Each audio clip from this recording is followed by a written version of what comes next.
It's that time again as Iron Country brings you the Fishing Hole. Keep up to date with the latest products and learn fishing tactics from some of the best anglers across North America. Let's give him a warm welcome this morning to the Fishing Hole. 2014 National Freshwater Fishing Hall of Fame inductee Dale Stroshine. And this week's guest, we are going to introduce to you Larry Smith from Larry Smith Outdoors. We bring you another fantastic guest this week. It's legendary Al Linder on the Fishing Hole. And my pleasure to be here, Jeff. Looking forward to it. Here's your host, Hurricane Jerry. Good morning, Hurricane Jerry with you as we talk fishing again in the State Line area. We do this every Saturday morning at 7:20 a.m. here on Iron Country 1019 and 1490. You can stream at ironcountry.fm or even stream the show from our brand new big radio app. And today's show brought to you by the Rock River Bait Box in Fort Atkinson. Their knowledgeable and experienced staff will help you turn those casts into catches. The Rock River Bait Box, located on Rock River Road in Fort Atkinson, right on the Rock River. Of course, your St. Croix Elite dealer and Acme Tackle Outlet Store, your official home in southern Wisconsin and northern Illinois for RS Nets. And also, they've got a great assortment of live bait and tackle, and your, of course, better selection than those big box stores, a Rock River Bait Box in Fort Atkinson. Been a little bit since we've had Mike Hanson on the show from Starved Rock Guide Service out of LaSalle, Peru area, the Ottawa area. Of course, Mike guides year-round on the Illinois River and some of the other local waters there. And, of course, Mike has fished in the head-to-head tournaments, and he fishes all over the Midwest in tournaments. And, of course, you, Mike, just got off the water a few weeks back on Lake Erie. And tell us about that experience out there. And you actually, because you are a captain, you can guide on the Great Lakes, and you actually do book trips for throughout the year, off and on the Great Lakes, and especially Lake Erie. Yeah, Jared. Hey, how you doing, everybody out there in the fishing world? Yep, Jared, we just got back from Lake Erie. I'm fortunate enough to have a captain license where I can run 100 miles out into the demarcation line. So I can cover all of the United States and anywhere I really want to go and travel to. I'm almost like the traveling guide, a little tumbleweed, as you say.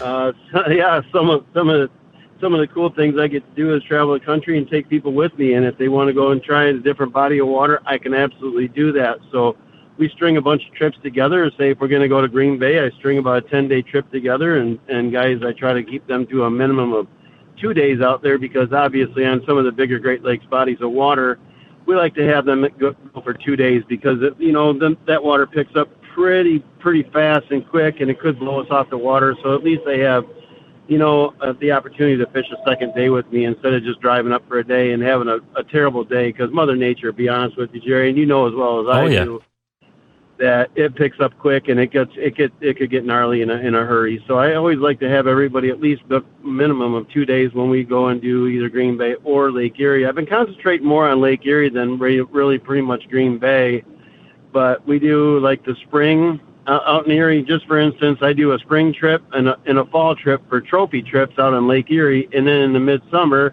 usually late July and August, which we just got back from, as we were just talking about, Jerry, I do a meat run. So the guys that want to fill their freezers with not so much of like trophy fish like they get in the spring or the fall, if they want to go out and fill up their freezers and have some for back at home for a fish fry with their family, or just a bunch of guys getting together, they have that opportunity to do that with me. So, yep, we'll be heading back out there in October, and I do have a couple of dates available. There's not many days that I do have available, but if you're looking for a trip like that, you want to come and share an experience with me out on Lake Erie, and if you want to learn some of the techniques that we do on not only the tournament trail, but how we run them out on Lake Erie, you're more than welcome to give me a call. Free advice, or if you want to talk a little bit about see what openings I do have, you can call me at 1-815-830-9757, or you can email me at wired4walleye@yahoo.com. That is WIRED, the number 4, and walleye, WALLEYE, @yahoo.com. Yeah, Jared, so that was pretty cool.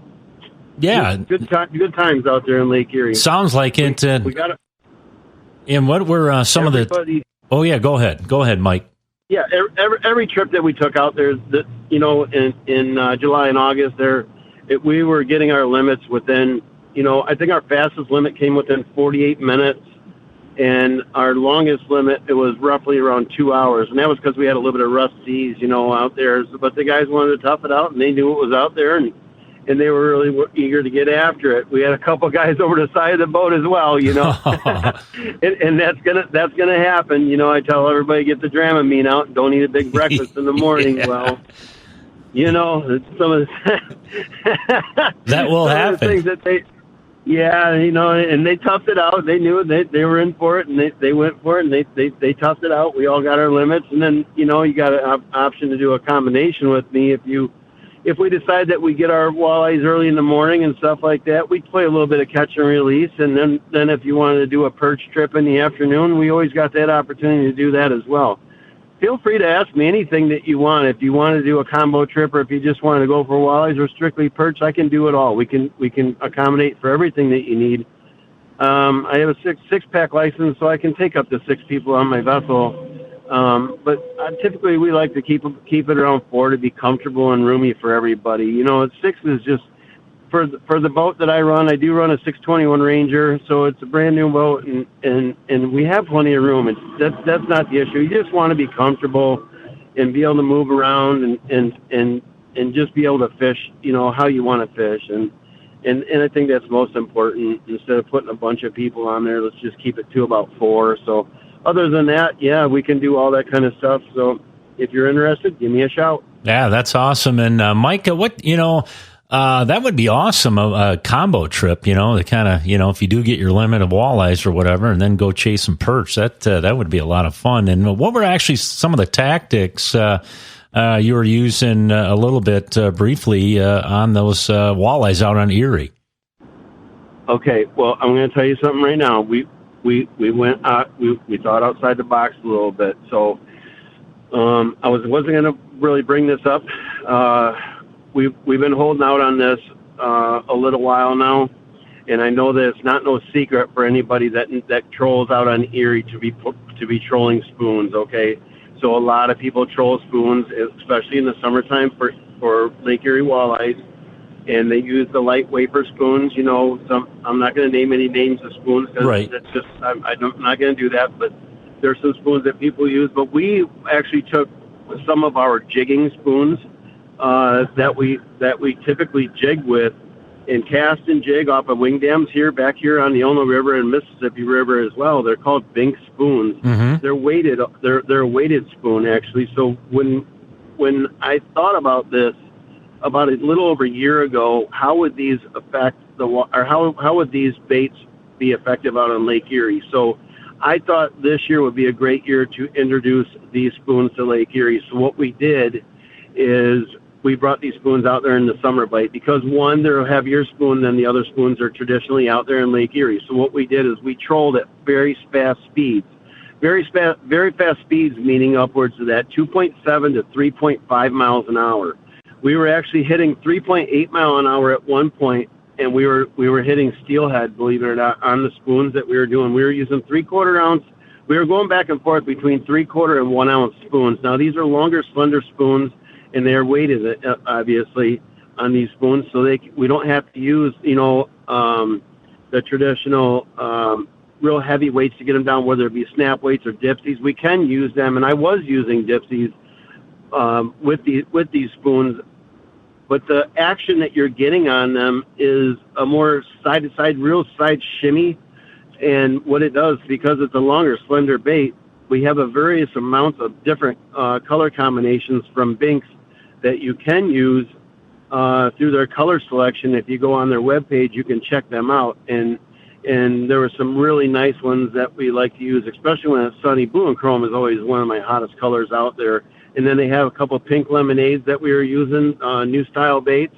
They're the Pro Series ones that we were using. They have a really nice shine and finish to these baits. Their hooks are deathly sharp. I mean, these fish lick these things and they're stuck. They're not coming off. Some of the other product that's out there, they don't have very sharp hooks. These are primo sharp hooks. You're getting the best of the product right out of the package. There's no tuning. There's nothing to do except to throw it on your throw it on your snap swivel, and put it out. We run about a 6 to 7 foot lead off of our dipsies and off of our jets, and we were long lining them 120 back, and we were catching suspended high fish right around that 8 to 12 foot column.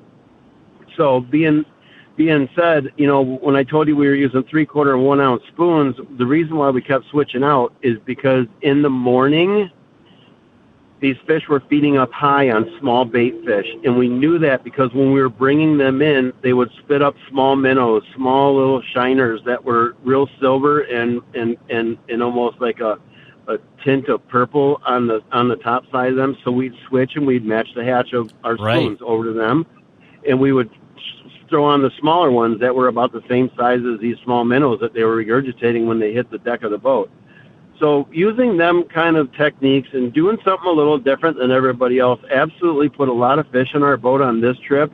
Do I feel like there's, a lot of different techniques out there? Yes. Do I think that this is the only technique you should use? No. I feel as if you should try and, it worked for us for this time, and it really worked very well. I was very impressed with the action of the spoons.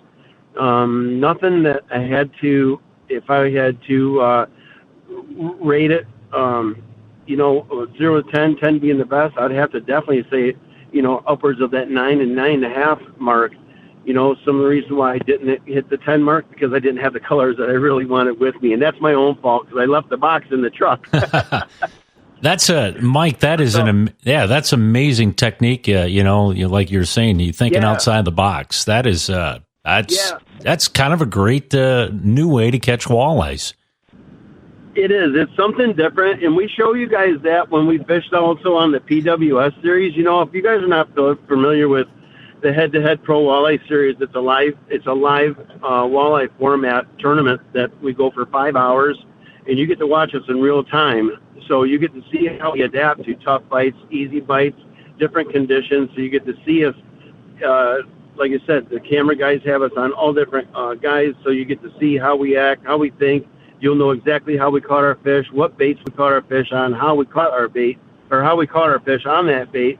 There's no secrets anymore, Jerry. It's not like you go back in the weigh and you don't want other anglers to find out what you're using and what you're going to be, how you presented that bait to that fish anymore. Now it's all out there. It's laid out there, black and white, simple as you can get it.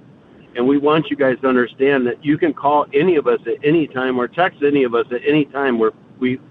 Everybody on the PWS circuit is more than willing to share any kind of information that we have to excel you as an angler out there. Because to be honest with you, not all of us can catch every fish in the lake or river or reservoir system. When we want to share that with you through our trials and tribulations throughout our fishing career, that you guys back at home can absolutely reach out to us and ask us any question, and don't feel embarrassed or overpowered. Like you want to be. I want you to call us, and I want you to ask us. That's what we're there for. We want to make sure that you guys know exactly what we're doing, and if you can't figure it out, then call us. Or if you wanted to call me, or if you have a technique that you're trying to figure out and you don't know exactly how to do it, call us up. We can help you out. That's what we're there for, guys. Absolutely. And all right, Mike, we got a few minutes, and let's turn our conversation to the Illinois River, where you mostly guide. And of course, you've been back on the water on the Illinois, and tell us a little bit about what we have to expect here in the next maybe I guess between now and the next 8 weeks, all the way into the end of October. And as you know, you can sometimes fish throughout the winter, weather permitting. So tell us a little bit what we have to expect here coming up here in the next couple of months. Jerry, I'm really excited about what's going to be happening here. I'm going to tell you guys right now, out there listening right now, you guys, if you've not experienced the Illinois River, you guys have got to get here, whether it be with me or you guys get a bunch of guys together. Come on down, and if you want to shoot me a message, something where you want to, you have a starting point and what's kind of working. I usually write reports on my social media page. It's Starved Rock Guide Service. If you guys want to check that out on Facebook, that's all I run anymore. So I always tell tips, techniques, and tactics on there, what's biting and what's not. So right now we're just coming into the ends of the final dog days of summer. So right now we're looking